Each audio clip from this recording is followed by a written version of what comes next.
start, please, who can do the prayer? So, okay. So, again, good morning, class. So, before you sit down, please pick up the pieces of paper under your chairs and you may sit down now. So, okay, before we will start to our new lesson, so who can give me idea in what our topic class meeting? So, okay, Ms. Dakay? So, okay, very good. Our topic class meeting is all about the food technology. So, now, before we will start to our new lesson, I will give a short activity. So I will show you the pictures and you explain me or you tell me if what kind this picture is all about. And also you give your opinion kung anong picture na kung paano to siya gamitin or what. So, okay, first pictures is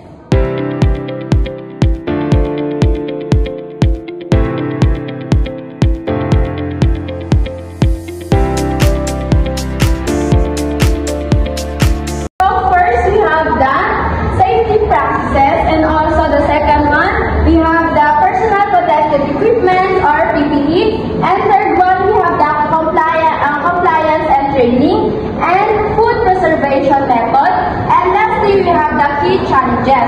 So, first, we have the safety practices. So, safety practices, we have the hygiene and sanitation.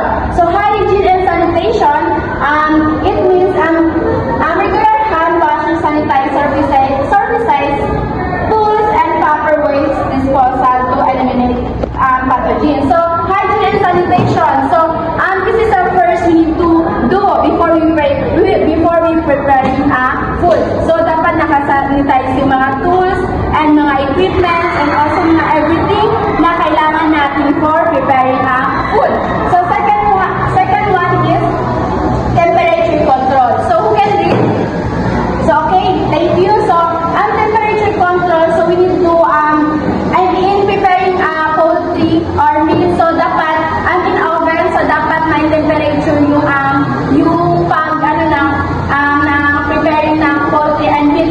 So, why? Because to kill the bacteria inside the oven or inside the, kill the bacteria inside the oven and also to kill the bacteria sa meat or the poultry. So, next is the equipment safety. Equipment safety, so can we? So, okay, the equipment safety, it's all about kung paano mo ipa-proper use yung mga equipment or yung mga tools na ginagamit mo. So, no, when you say safety, so equipment safety, so this is very important. So, why? Especially sa mga bahay or sa mga matutulis na mga equipment or mga tools, so kailangan dapat nasa tamang lalagyan siya. So, para sa safety ng, lalo na sa bahay, sa mga bata, safety ng mga bata. And, safety ng mga bata, and also sa sino nag-prepare ng food. So, we need to ensure our safety first. So, next is the contamination prevention. So, contamination prevention, separate raw and cooked products, use color-coded cutting boards and clean workspaces.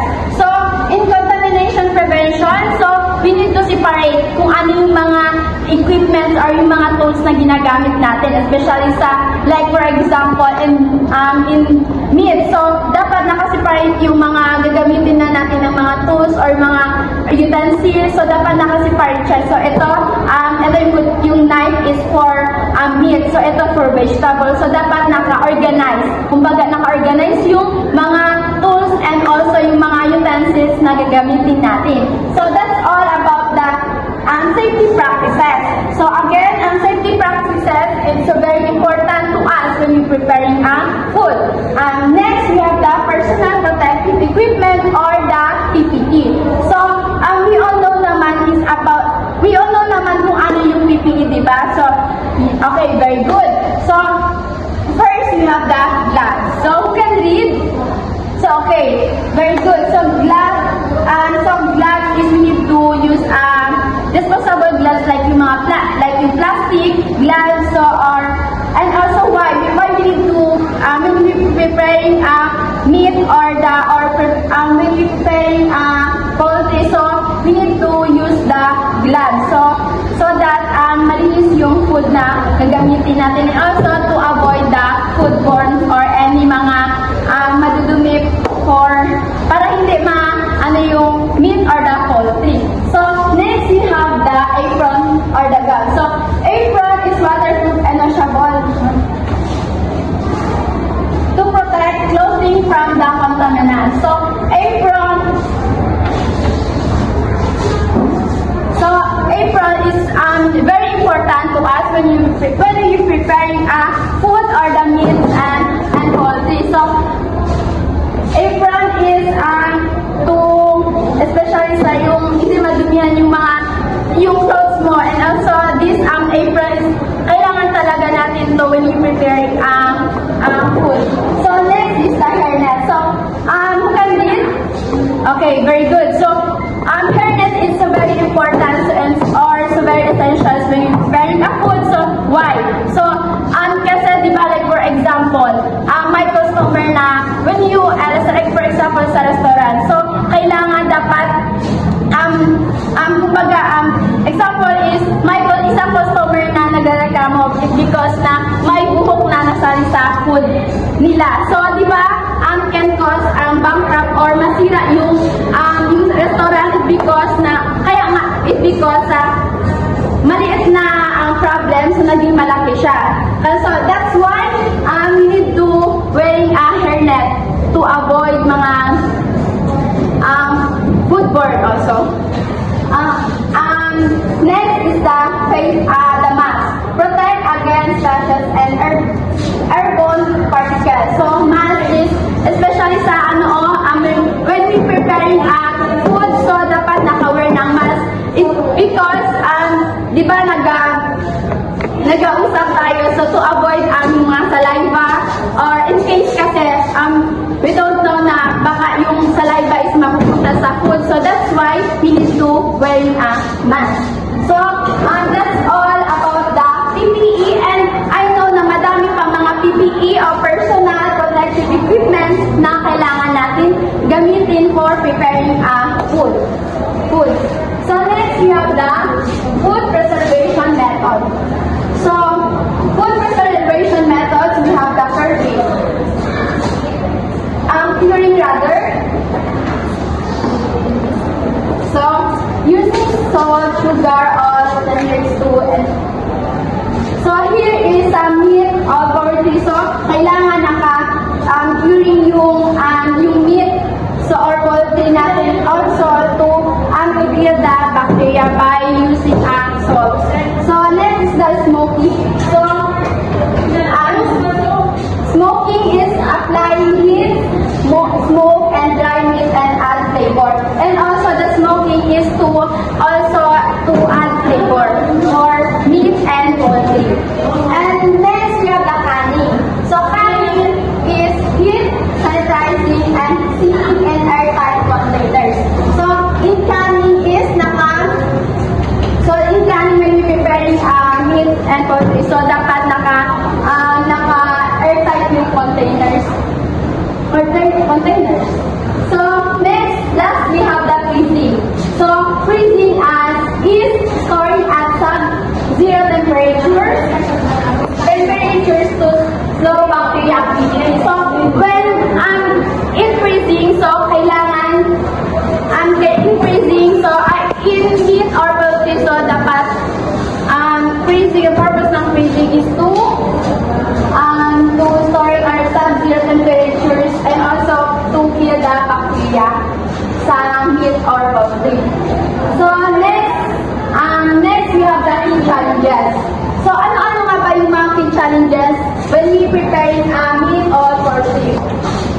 So first we have the dipping or hand washing or PPE due to complacency. So this is if you without wearing the mga PPE and also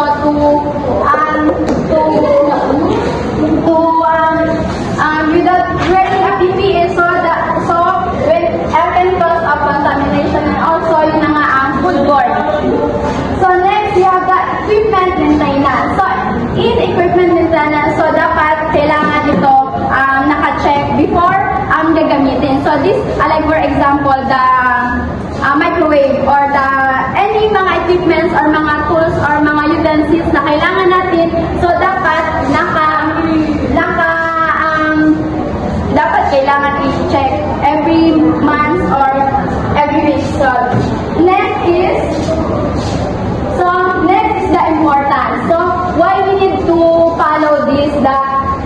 safety practices and also the PPE. So why? So it's because to avoid the foodborne and also contamination, and also sa mga customer na so when we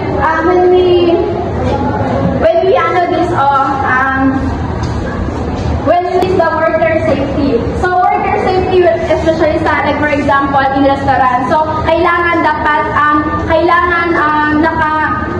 hindi lang yung food or the equipments na kailangan chine-check, and also dapat yung mga workers mo. So mga workers mo, kung ano pa ba, may sakit ba or what ba. So kailangan dapat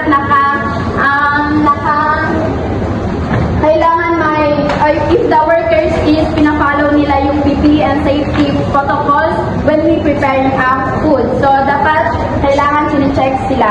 And next is the legal compliance. So when we di ba sa restaurant, so dapat dumadaan yan sa legal compliance. If so why? Kasi tinitignan nila if this restaurant is may protocols ba na nangyari or sinusunod nila yung mga protocols na kailangan sundin. So may dapat dadaan yan sa legal compliance or sa mga proseso kapag kung magtatayo-tayo ng mga restaurant or mga any dapat sa legal compliance. Or an example here is the HACCP or the OSHA. So to ensure food safety and worker rights.